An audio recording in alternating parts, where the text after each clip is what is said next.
Përshëndetje të nderuar zonja dhe zotrinj, ja ku po ritakohemi sërish me mua Tirona Lilin për të sjellur pranë jush histori të radhës. Historia që do të sjell sot, rrëfimi në fakt që do të sjell sot është një rrëfim i dhimbshëm që në thelb do guxim për ta treguar. Por unë me patjetër që do të respektoj të gjitha letrat të cilat më mbrin në redaksin time, në emailin tim për t'i ndarë me ju edhe më pas për t'i analizuar ju, për t'i komentuar dhe për të dhënë mendimet e juaja me rastet të cilat ne I sjellim.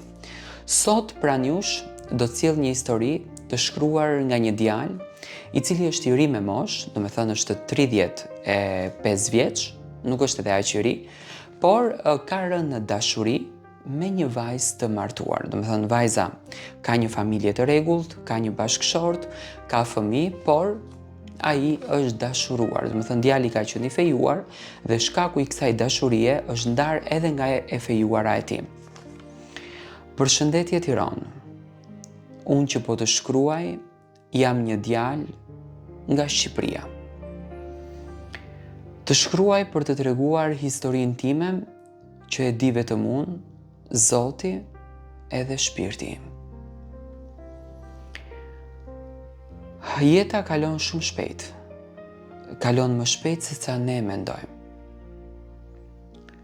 Kur isha I vogël, ëndroja që të martohesha herët, të ndërtoja familjen sepse pikë të dobët kam patur fëmijët. Kam treguar gjithmonë sikur jam më I rritur.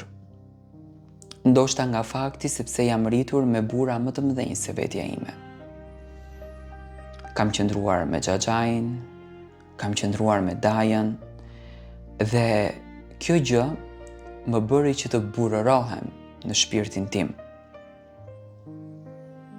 Kur vajta 18 vjeç, njoha një vajzë e cila atëherë ishte bota ime. E bukur, e lartë dhe zeshkane. Që në momentin e parë kur e pash, zemra më rau fort për të. Më rau zemra si një bombë. Dhe dëshiroja që të krijoj një diçka më të bukur se sa thjesht një njohje dhe një takim I vogël.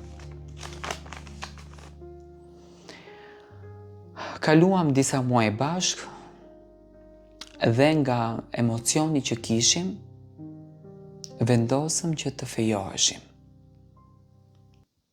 Isha unë në fakt ai që ja kërkova dhe ishte ajo që me krenarin më të madhe e pranoi.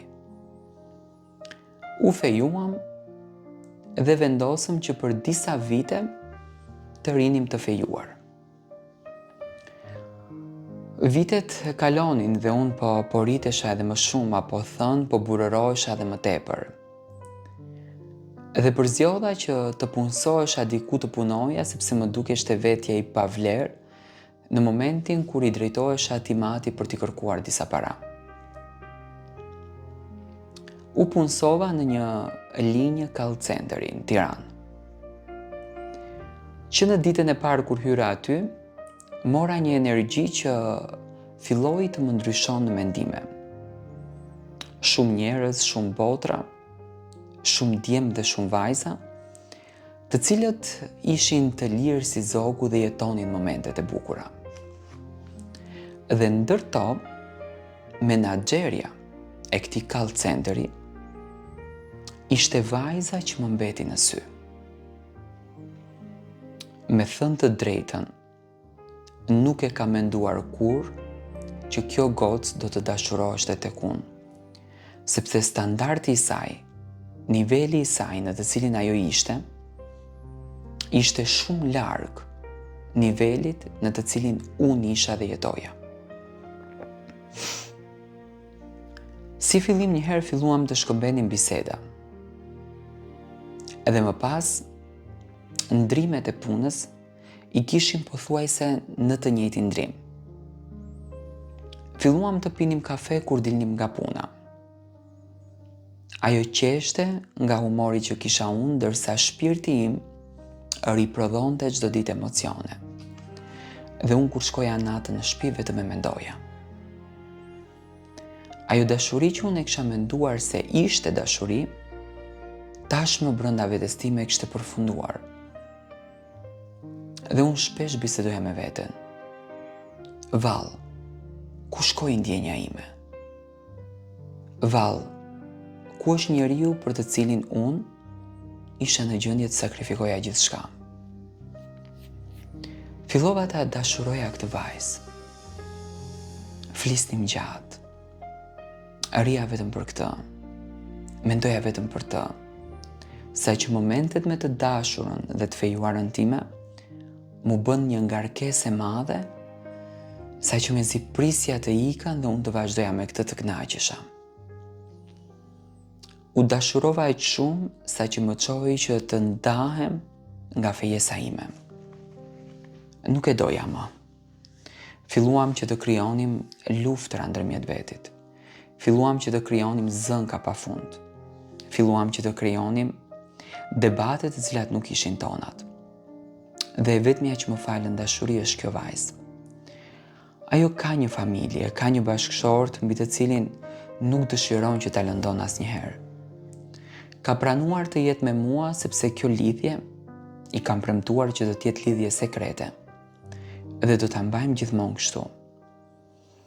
Dua t'i them, ajo e di shumë mirë se kush është. Dua t'i them që unë të dua.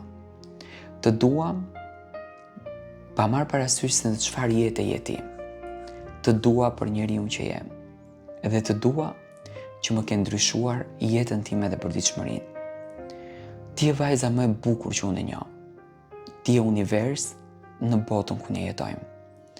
Dhe uroj me zemër që shpirtin që ke ti ta transmetosh gjithmonë të tillë, sepse vlera jote është e veçantë.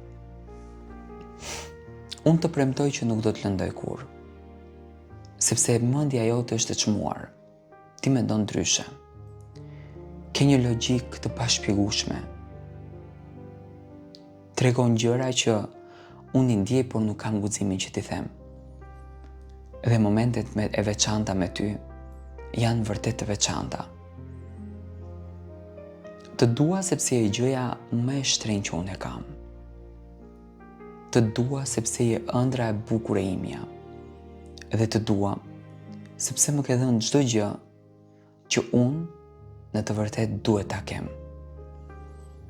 Dua të të them, pa marrë parasysh si të na vi fati, mos u dorëzo, qëndroje fort, sepse dashuria di të bëj çuditëra. Kjo në fakt është letra e këtij djali, i cili është tepër i dashuruar me këtë grua të martuar.